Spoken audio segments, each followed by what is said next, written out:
Good evening. We've come here to talk about what life has taught us. We are three enterprising women here, but we have Mrs. Rekha Shetty, the Zonal Commissioner for Mangalore City Corporation. She has been an inspiration to all young ladies, and I think you will agree with me because her story from the time she was a small child was very enlightening when she spoke to me about it. And I would ask Mrs. Rekha to tell us something about her childhood and what inspired her to become what she is today. Over to you, Mrs. Rekha. Good evening madam. Good evening everyone. ನಾನು ರೇಖಾ J Shetty. ಪ್ರಸ್ತುತ ಮಂಗಳೂರು ಮಹಾನಗರ ಪಾಲಿಕೆಯ ವಲಯ ಕಚೇರಿ ಕದ್ರಿಯಲ್ಲಿ ವಲಯ ಆಯುಕ್ತರಾಗಿ ಕೆಲಸವನ್ನು ನಿರ್ವಹಿಸ್ತಾ ಬರ್ತಾ ಇದ್ದೇನೆ. 1974 ಏಪ್ರಿಲ್ 18ರಂದು ನಾನು ನನ್ನ ತಂದೆ ಶೀನಾ ಭಂಡಾರಿ, ತಾಯಿ ಹರಿಣಾಕ್ಷಿ ಇವರ ಪ್ರಥಮ ಪುತ್ರಿಯಾಗಿ ಜನಿಸಿ ನನ್ನ ಒಂದು ಪ್ರಾಥಮಿಕ ವಿದ್ಯಾಭ್ಯಾಸವನ್ನು ಸರಕಾರಿ ಪ್ರಾಥಮಿಕ ಶಾಲೆ ಬಾಕ್ರಬೈಲಲ್ಲಿ ನಾನು ಪೂರ್ಣಗೊಳಿಸಿ, ಆಮೇಲೆ ನನ್ನ 5, 6, 7 ಇದನ್ನು ನಾನು ಸರ್ಕಾರಿ ಶಾಲೆ ಸಾಲೆತ್ತೂರಲ್ಲಿ ಕಂಪ್ಲೀಟ್ ಮಾಡಿ, ಆಮೇಲೆ ನಾನು ನನ್ನ 3 ವರ್ಷಗಳ ಪ್ರೌಢ ಶಿಕ್ಷಣವನ್ನು ಸರ್ಕಾರಿ ಪ್ರೌಢಶಾಲೆ ಮಂಚಿಯಲ್ಲಿ ನಾನು ಓದಿರ್ತೇನೆ. ಆಮೇಲೆ ನಾನು ಮುಂದಿನ 2 ವರ್ಷ PUCಯಲ್ಲಿ ಆರ್ಟ್ಸನ್ನು ತಗೊಂಡು ವಿಟ್ಲ ಪದವಿ ಪೂರ್ವ ಕಾಲೇಜು ಅಲ್ಲಿ ಶಿಕ್ಷಣವನ್ನು ಪಡೆಯುವಾಗಲೇ ನನ್ನ ತಂದೆ ತಾಯಿಯವರ ಆರ್ಥಿಕ ಪರಿಸ್ಥಿತಿ ತುಂಬ ಚಿಂತಾಜನಕವಾಗಿತ್ತು. ನನ್ನನ್ನು ಕಾಲೇಜಿಗೆ ಕಲಿಸುವುದಾ ಅಥವಾ ಮದುವೆ ಮಾಡುವುದಾ, ಇದು ಎರಡು ಒಂದು ಜಿಜ್ಞಾಸೆಯಲ್ಲಿತ್ತು. ಆಗ ನನ್ನ ಪ್ರಾಯ 16 ವರ್ಷ. ತಂದೆ ತಾಯಿಗೆ ಒಂದೇ ಗುರಿ ಇತ್ತು, ಮದುವೆ ಮಾಡಿ ಬಿಡುವುದು. ನಮ್ಮ ಒಂದು ಕೈಯಿಂದ ಈ ಹುಡುಗಿ ಹೋದರೆ ಸಾಕು, ಯಾಕಂದರೆ ನಮ್ಮ ದೊಡ್ಡ ಜವಾಬ್ದಾರಿ ಹೋಗ್ತದೆ ಅಂತ. ಬಂಟ್ ಕುಟುಂಬದಲ್ಲಿ ಹುಟ್ಟಿ ನಾನು ಶಿಕ್ಷಣವನ್ನು ಪಡೆಯುವುದಾ ಅಥವಾ ನಾನು ಮದುವೆ ಆಗುವುದಾ ಎಂಬ ನನ್ನಲ್ಲಿ ಬಹಳ ಒಂದು ನೋವು ಕೂಡ ಕಾಣ್ತಾ ಇತ್ತು. ಆದರೆ ತಂದೆ ತಾಯಿಯ ಆ ಬಡತನ, ಆ ಕಷ್ಟ ನೋಡುವಾಗ ನಾನು ಒಂದು ಕಡೆ ಮದುವೆ ಆಗೇ ಬಿಟ್ಟರೆ ನನ್ನ ಜವಾಬ್ದಾರಿ ಬೇರೆ ಕಡೆಗೆ ಹೋಗಿ ಅಲ್ಲಿ ನನ್ನ ಟರ್ನಿಂಗ್ ಪಾಯಿಂಟ್ ಆಗ್ಬೋದಾ ಅಂತ ನಿರೀಕ್ಷೆ ಮಾಡ್ತಾ ಇದ್ದೆ. ಆದರೆ ನನ್ನ ಅಜ್ಜಿ ಮತ್ತು ನನ್ನ ಮಾವಂದಿರು ಇವರೆಲ್ಲ ಏನು ಮಾಡಿದರು ಅಂದರೆ, ನಾನು ಓದಬೇಕು, ನನ್ನ ಓದಿಗೆ ಸಹಕಾರ ಕೊಟ್ಟರೆ ಇವಳು ಸ್ವಲ್ಪ ಶಿಕ್ಷಣವಂತರಾಗ್ತಾರೆ ನನ್ನ ಕುಟುಂಬದಲ್ಲಿ ಅಂತ ಹೇಳಿಕೊಂಡು ನಾನು ಸೈಂಟ್ ಆಗ್ನೆಸ್ಸಿಗೆ ಡಿಗ್ರಿ ಕಾಲೇಜಿಗೆ ಬಂದೆ. ಇಲ್ಲಿ 3 ವರ್ಷ ನಾನು ಡಿಗ್ರಿ ಪದವಿಯನ್ನು ಪಡಿತಾ ಇದ್ದೆ. ಆ ಸಂದರ್ಭದಲ್ಲಿ ಸಿಸ್ಟರ್ ಸುಪ್ರಿಯಾ ನಮ್ಮ ಆ ಹಾಸ್ಟೆಲ್ನ ಮೇಲ್ವಿಚಾರಕರು. ಪ್ರತಿನಿತ್ಯ ನನ್ನನ್ನು ಅವರು ನೋಡ್ತಾ ಇದ್ರು, ಈ ಹಳ್ಳಿಯಿಂದ ಬಂದ ಹುಡುಗಿ ಏನು ಮಾಡ್ತಾಳೆ, ಇವನು ಎಷ್ಟು ಮಾರ್ಕ್ಸ್ ತೆಗಿಬೋದು ಅಂತ. ಇವರಿಗೊಂದು ಕುತೂಹಲಕಾರಿಯಾಗಿ ನಾನು ಕಾಣ್ತಾ ಇದ್ದೆ. ಏನು ನನಗೆ ಪ್ರಶ್ನೆಗಳು ಉದ್ಭವ ಆಗ್ತಾ ಇತ್ತು. ಆ ಸಂದರ್ಭದಲ್ಲಿ ಸಿಸ್ಟರ್ ಸುಪ್ರಿಯಾ ಸೈಂಟ್ ಆಗ್ನೇಸ್ನ ಪ್ರಾಂಶುಪಾಲರಾದರು. ನಂತರ ನಾನಿರುವಾಗಲೂ ಅವರು ಹಾಸ್ಟೆಲ್ ವಾರ್ಡನ್ ಮತ್ತು BComಗೆ ಟೀಚ್ ಮಾಡ್ತಾಯಿದ್ರು. ಪ್ರತಿ ಸಂಜೆ ಅವರಲ್ಲಿ ಏನಾದರೂ ಒಂದು ವಿಚಾರವನ್ನು ತಗೊಂಡೋಗಿ ಮಾತಾಡಿ, ನನ್ನಲ್ಲಿರುವ ಭಯ, ನನ್ನಲ್ಲಿರುವ ಏನು ಪ್ರಶ್ನೆಗಳಿತ್ತು, ಆ ಪ್ರಶ್ನೆಗಳಿಗೆ ಉತ್ತರವನ್ನು ಅವರೇ ಕೊಡ್ತಾ ಹೋಗ್ತಿದ್ರು. ಅವರು ಹೇಳ್ತಾ ಇದ್ರು, ನೀನು ಒಂದೇ, ನಿನ್ನ ದೇವರನ್ನು ನಂಬು, ನಿನಗೆ ಬೇಕಾದದನ್ನೆಲ್ಲವನ್ನು ಕೊಡ್ತಾನೆ ಅಂತ. ಆ ಒಂದು ಹೃದಯ ಬೆಳೆದೇ ಇದ್ದ ಸಂದರ್ಭದಲ್ಲಿ ಆ ಒಂದು ಮಾತನ್ನು ನನ್ನ ಸಿಸ್ಟರ್ ಸುಪ್ರಿಯಾ ನನ್ನ ಮನಸ್ಸಿಗೆ ತುಂಬಿದಾಗ ನನಗೆ ಅನಿಸಿದ್ದು, ನನ್ನನ್ನು ಕೈ ಹಿಡಿಯುವವನು ದೇವರು ಮಾತ್ರ, ಇನ್ನು ಯಾರೂ ನನಗೆ ಶಕ್ತಿಯನ್ನು ತುಂಬೋ ಯಾರೂ ಇಲ್ಲ ಅಂತ. ಆ ನಿಟ್ಟಿನಲ್ಲಿ ನಾನು ಚಾಪಲ್ಗೆ ಹೋಗ್ತಾ ಇದ್ದೆ. ಬೆಳಿಗ್ಗೆ ಎದ್ದು ಸೀದಾ ಚಾಪಲ್ಗೆ ಹೋಗೋದು, ಪ್ರೇಯರ್ ಮಾಡೋದು, ಆಮೇಲೆ ಬರುವುದು, ಪುಸ್ತಕ ಓದೋದು. ಹೀಗೆ ನನ್ನ ವಿದ್ಯಾಭ್ಯಾಸನ ಮುಗಿಸ್ತಾ ನಾನು ಡಿಗ್ರಿ ಪಾಸಾಗುವ ಮುಂಚೆನೇ ನನಗೇನೋ ಗೊತ್ತಿಲ್ಲ, ನನ್ನ ಒಂದು ಇನ್ಸ್ಪಿರೇಷನ್ ಆಯಿತು. ನಾನು ಮಾಸ್ಟರ್ ಡಿಗ್ರಿ ಓದೋದು, ಅದು ಕೂಡ ಸ್ನಾತಕೋತ್ತರ ಪದವಿ ಸಮಾಜ ಸೇವೆಯಲ್ಲೇ ಓದಿದರೆ ನಾನು ಮುಂದೆ ಯಾವುದಾದ್ರೂ ಒಂದು ಇಲಾಖೆಯಲ್ಲಿ ಕೆಲಸ ಮಾಡ್ಬೋದು ಅಂತ. ಅದಕ್ಕಾಗಿ ನಾನು ಕಮ್ಯುನಿಟಿ ಡೆವಲಪ್ಮೆಂಟ್ ಒಂದು ಸಬ್ಜೆಕ್ಟನ್ನು ಆಯ್ಕೆ ಮಾಡಿದೆ. ನಾನು ನನ್ನ ಇಂಟರ್ವ್ಯೂಯಲ್ಲಿ ಮತ್ತು ನನ್ನ ರಿಸಲ್ಟಲ್ಲಿ ನನ್ನ ಮಾರ್ಕ್ಸ್ ನೋಡಿ ನನಗೆ ರೋಶನಿ ನಿಲಯಲ್ಲಿ ಸೀಟ್ ಕೂಡ ಆಯಿತು. ಅಲ್ಲಿ ನಾನು ಬೇಕಾದಷ್ಟು ವಿಷಯವನ್ನು ಪಡ್ಕೊಂಡೆ. ಈ ಸಮಾಜ ಅಂದರೆ ಏನು, ಈ ಸಮಾಜದಲ್ಲಿ ಏನೇನು ಕಷ್ಟದವರು ಇದ್ದಾರೆ, ಎಷ್ಟೆಷ್ಟು ನೋವಿನವರು ಇದ್ದಾರೆ, ನಾವೆಲ್ಲ ಫೀಲ್ಡಿಗೆ ಹೋಗ್ತಾ ಇದ್ದೆವು.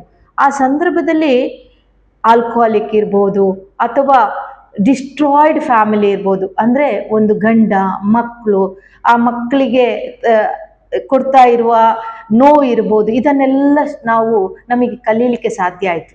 ನಮಗೆ 3 ದಿನ ಕ್ಲಾಸ್ ಇತ್ತು, ಆಮೇಲೆ 3 ದಿನ ಫೀಲ್ಡ್ ವರ್ಕ್ ಇತ್ತು. ಈ ಸಂದರ್ಭದಲ್ಲಿ ನಾವು ಏನು ಫೀಲ್ಡ್ ವರ್ಕಿಗೆ ಹೋಗ್ತಾ ಇರುವಾಗ ಬೇರೆ ಬೇರೆ ವಿಚಾರಗಳನ್ನು ನಾವು ನೋಡ್ತಾ ಬಂದಿದ್ದೆವು. ಎಷ್ಟು ಒಂದು ಉದಾಹರಣೆಯನ್ನು ನಾನು ಹೇಳ್ತೇನೆ. ಒಂದು ಹಾಸನದ ತಾಯಿ ತನ್ನ ಸೊಸೆ ಮತ್ತು ತನ್ನ ಮಗ, ನನ್ನ ಸ್ವಂತ ಮಗ ಲಾರಿಯಲ್ಲಿ ಹಾಕಿ, ತಾಯಿಯನ್ನು ಲಾರಿಯಲ್ಲಿ ಹಾಕಿ ನಮ್ಮ ಇದೇ ಪದವು ಮಾರುಕಟ್ಟೆಯ ಬಳಿ ಇಳಿಸಿ ಹೋಗಿದ್ದಾರೆ ಆ ತಾಯಿಯನ್ನು.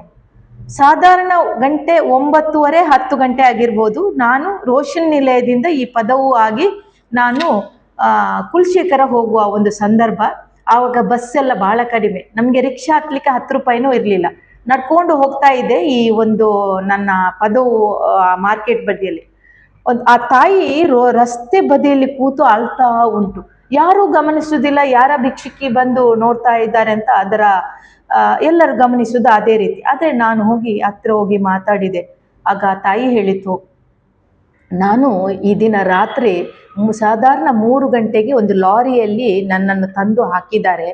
ನನ್ನ ಸೊಸೆಗೆ ನಾನು ಆಗುವುದಿಲ್ಲ, ಹಾಗಾಗಿ ನನ್ನ ಮಗನಿಗೆ ನನ್ನನ್ನು ಇರಿಸುವ ಒಂದು ಯೋಗ್ಯತೆ ಇಲ್ಲ, ನನ್ನನ್ನು ಇಲ್ಲಿ ತಂದು ಹಾಕಿದ್ದಾನೆ, ನಾನು ಎಲ್ಲಿ ಹೋಗಲಿ, ನನ್ನ ಹತ್ರ ದುಡ್ಡು ಇಲ್ಲ, ನಾನು ಏನು ಮುಂದಿನ ನನ್ನ ಬದುಕು ಅಂತ ನನಗೆ ಬಹಳ ಪಶ್ಚಾತ್ತಾಪ ಆಯಿತು. ಆಗ ಈ ವೃಂದಾವನ ಹೋಟೆಲ್ ಇತ್ತು.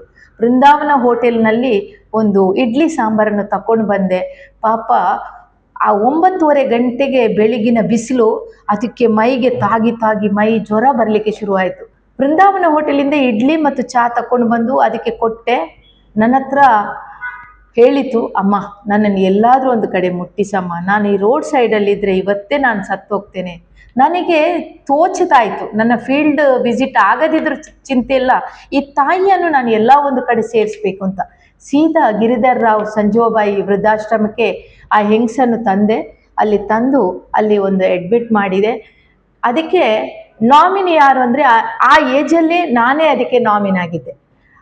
ಅಲ್ಲಿ ಅಡ್ಮಿಟ್ ಆಯಿತು. ಆ ತಾಯಿ ಅಲ್ಲಿ ವಾಸವಾಗಿತ್ತು. ಪ್ರತಿ ವಾರಕ್ಕೊಮ್ಮೆ ಅಲ್ಲಿ ಹೋಗಿ ನೋಡ್ತಾ ಬರ್ತಾ ಇದ್ದೆ.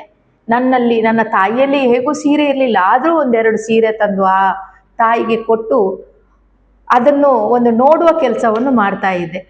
ನನ್ನ ಬರುವಿಕೆಗೆ ದಿನ ಕಾಯ್ತಾ ಇತ್ತು.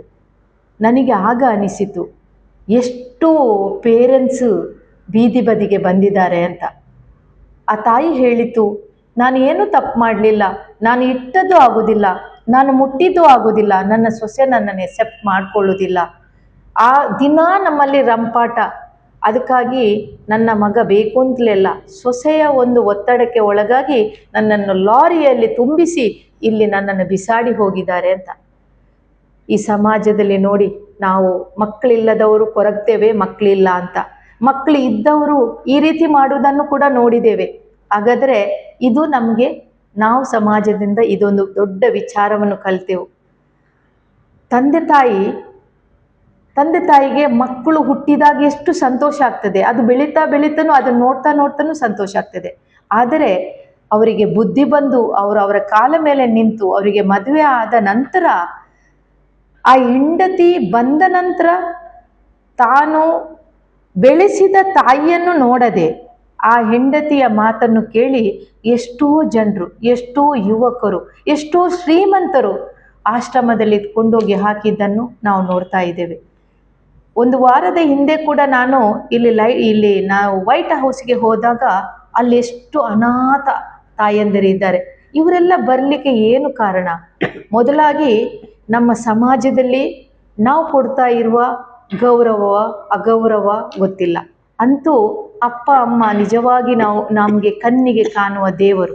ಇವರನ್ನು ನಾವು ಬೀದಿಗೆ ತಂದು ಬಿಟ್ಟರೆ ನಮ್ಮ ಜೀವನ ಇರ್ಬೋದು, ನಮ್ಮ ಮಕ್ಕಳ ಜೀವನ ಇರ್ಬೋದು, ಇದು ಸರ್ವನಾಶ ಆಗ್ತಾನೇ ಹೋಗ್ತದೆ. ನನಗೆ ಮುಖ್ಯವಾಗಿ ಈ ವಿಚಾರವನ್ನು ಎಲ್ಲೋ ಒಂದು ಕಡೆ ಶೇರ್ ಮಾಡಬೇಕು ಅಂತ ನನಗೆ ಅನಿಸ್ತಾ ಇತ್ತು. ಆದರೆ ಇದೊಂದು ಸುಂದರ ಅವಕಾಶ.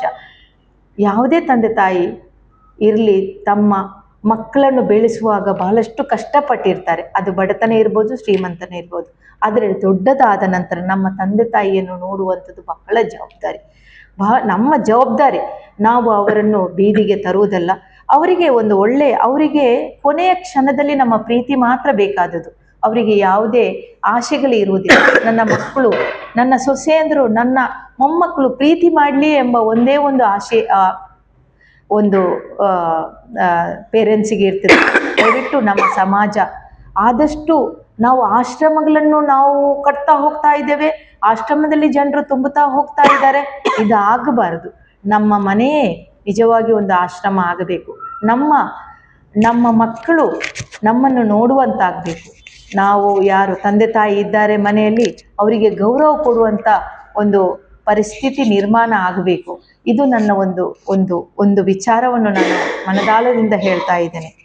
ಇನ್ನು ನನ್ನ ವಿದ್ಯಾಭ್ಯಾಸದಲ್ಲಿ ಬಹಳಷ್ಟು ಅಡೆತಡೆಗಳು ಬಂದಿತ್ತು. ಆದರೆ ಅದು ಹೇಗೂ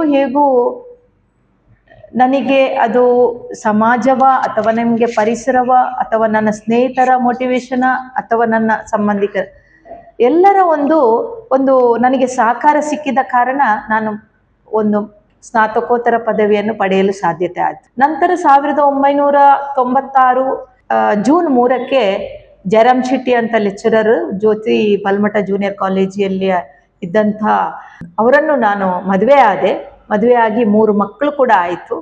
ಅವರಿಗೆ ಕೂಡ ಒಂದು ಕಡೆ ಶಿಕ್ಷಣ, ಒಂದು ಕಡೆ ನನ್ನ ಕೆಲಸ ಹೇಗಾಯಿತು ಅಂದರೆ, ನಾನು 1997ರಲ್ಲಿ ಪಾಸ್ಔಟ್ ಆದ ಕೂಡಲೇ ನನ್ನ ಪ್ರೊಫೆಸರ್ ಆದಂಥ ಹಿಲ್ಡಾ ರಾಯ್ಪನ್, ಇವರು ನನ್ನ ಗುರು, ಇವರು ನನಗೆ ಬೆಳಕು, ಇವರು ನನಗೆ ದಾರಿಯನ್ನು ತೋರಿಸಿದ ದೊಡ್ಡ ಮಹಾನ್ ವ್ಯಕ್ತಿ.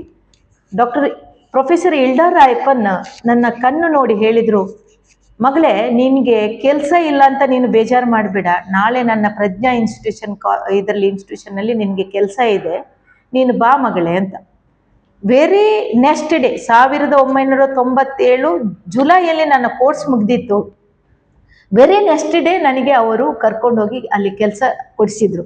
ಆವಾಗ ಒಂದು ಪ್ರಶ್ನೆ ಕೇಳಿದೆ, ಮೇಡಮ್, ನೀವು ನನ್ನನ್ನು ಯಾಕೆ ಸೆಲೆಕ್ಟ್ ಮಾಡಿದಿರಿ? ನಮ್ಮ ಕಾಲೇಜಿನಲ್ಲಿ 16 ಜನ ನನ್ನ ಬ್ಯಾಚ್ಮೇಟ್ ಇದ್ದಾರೆ, ಅವರೆಲ್ಲರೂ ಇಂಟೆಲಿಜೆಂಟು ನನಗಿಂತ, ನೀವು ಯಾಕೆ ನನ್ನನ್ನೇ ಸೆಲೆಕ್ಟ್ ಮಾಡಿದಿರಿ ಅಂತ. ಅವಾಗ ಒಂದು ಮಾತು ಹೇಳಿದರು, ಮಗಳೇ, ನನಗೆ ನಿನ್ನ ಕಣ್ಣು ಹೇಳುತ್ತದೆ ನೀನು ತುಂಬ ಸತ್ಯವಂತೆ, ನೀನು ಕೆಲಸವನ್ನು ಬಹಳ ನಿಷ್ಠೆಯಿಂದ ಮಾಡ್ತಿ, ಬೇರೆಯವರಾಗಿ ಅಲ್ಲ. ನಾನು 2 ವರ್ಷದಲ್ಲಿ ನಿನ್ನನ್ನು ಗಮನಿಸಿದ್ದೇನೆ. ನೀನು ಓದ್ತಾ ಇರೋದು, ನಾನು ಪಾಠ ಮಾಡುವಾಗ ನೀನು ಕೇಳ್ತಾ ಇರುವ ಆ ಶಿಸ್ತಿನ ಒಂದು ವಿಷಯ ಇರ್ಬೋದು. ನೀನು ನನ್ನ ಸಂಸ್ಥೆಗೆ ಬಂದರೆ ನನ್ನ ಸಂಸ್ಥೆಯಲ್ಲಿ ಪ್ರಾಮಾಣಿಕವಾಗಿ ಕೆಲಸ ಮಾಡ್ಬೋದು ಅಂತ. ನನಗೆ ಮೇಡಮ್ 2,500 ಸಂಬಳವನ್ನು ಮೊದಲಾಗಿ ಕೊಟ್ಟಾಗ ನನಗೆ ಒಂದು ಖುಷಿ ಆದದ್ದು ಅಷ್ಟಿಷ್ಟಲ್ಲ. ಇದನ್ನು ಕೊಂಡೋಗಿ ನೇರವಾಗಿ ನನ್ನ ತಾಯಿಯ ಕೈಗೆ ಇಟ್ಟಾಗ ನನ್ನ ತಾಯಿಯ ಕಣ್ಣಿನಲ್ಲಿ ನೀರು ಬಂದಿದೆ. ನನ್ನ ಮಗಳನ್ನು ಓದಿಸಿದ್ದಕ್ಕೆ ಸಾರ್ಥಕ ಆಯಿತು ಅಂತ. ಯಾಕೆಂದರೆ ಅವರಿಗೆ ನಾನು ಓದಿ ಏನೋ ಕೆಲಸ ತೆಗಿತೇನೆ ಅಂತ ಅವರಿಗೆ ಗೊತ್ತಿರಲಿಲ್ಲ. ಆದರೆ ನನ್ನ ತಾಯಿಗೆ ಆ 2,500 ರೂಪಾಯಿ ಕೊಡುವಾಗ ಎಷ್ಟು ಖುಷಿಯಾಗಿದೆ ಅಂದರೆ, ಇವಳಿಗೆ ಯಾವ ಕೆಲಸವೇನು ಅಂತ ಗೊತ್ತಿಲ್ಲ, ಆದರೂ ಕೂಡ ಆ ದುಡ್ಡು ಖುಷಿಯಿಂದ ಕೊಡುವಾಗ ಅವರಿಗೆ ಬಹಳ ಖುಷಿ ಆಯಿತು. ನನ್ನ ಪ್ರಥಮ ಒಂದು ಸಂಬಳದಲ್ಲಿ ಅವ್ರ ಮನೆಗೆ ಒಂದು ಫ್ಯಾನ್ ತಂದರು. ಅದರ ಹಿಂದೆ ನನ್ನ ಮನೆಯಲ್ಲಿ ಫ್ಯಾನ್ ಇರಲಿಲ್ಲ. ಪ್ರಥಮವಾಗಿ ಒಂದು ಫ್ಯಾನನ್ನು ತಗೊಂಡು ಬಂದರು. ಅದು ಬಹಳ ಖುಷಿ ಆಯಿತು. ಆಮೇಲೆ ಒಂದು 6 ತಿಂಗಳು ಪ್ರಜ್ಞಾ ಸಲಹಾ ಕೇಂದ್ರದಲ್ಲಿ ಕೆಲಸ ಮಾಡ್ತಾ ಒಂದು ದಿನ ಉದಯವಾಣಿಯನ್ನು ನೋಡುವಾಗ ಅದರಲ್ಲಿ ಒಂದು ಸಣ್ಣ ಅಡ್ವರ್ಟೈಸ್ಮೆಂಟ್ ಇತ್ತು. ಆ ಸಣ್ಣ ಅಡ್ವರ್ಟೈಸ್ಮೆಂಟನ್ನು ಓದಿದೆ. ಅದರಲ್ಲಿ ಜಿಲ್ಲಾಧಿಕಾರಿ ಹಂತದಲ್ಲಿ ಸ್ನಾತಕೋತ್ತರ ಪದವಿಯನ್ನು ಪಡೆದಂಥ ವಿದ್ಯಾರ್ಥಿಗಳಿಗೆ ಉದ್ಯೋಗದ ಅವಕಾಶವಿದೆ, ಅದು ಕೂಡ ಯೋಜನಾಧಿಕಾರಿಯಾಗಿ ಅಂತ.